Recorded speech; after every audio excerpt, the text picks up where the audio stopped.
And on the news, major health scare remains under investigation this morning. The Centers for Disease Control looking into the accidental shipment of live anthrax bacteria from a Department of Defense base in Utah. All right, so the anthrax may have been shipped to up to 9 states and a U.S. base in South Korea. We've learned the bacteria has accidentally been shipped before as well.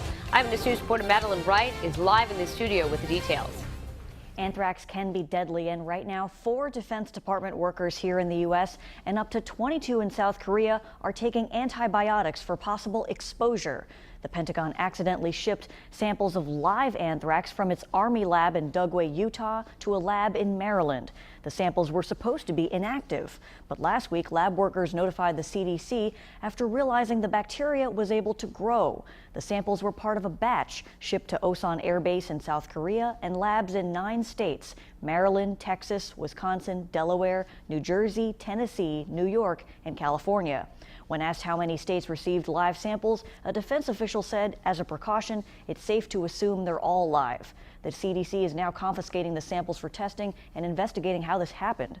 The military says it was working with anthrax as part of a Department of Defense program to find new ways of identifying biological threats. The military says so far, nobody's gotten sick.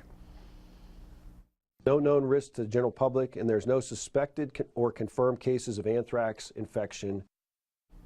The mistake comes 11 months after a CDC lab accidentally shipped live anthrax to a lab in Atlanta.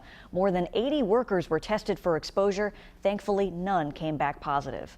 I'm Madeline Wright, Eyewitness News.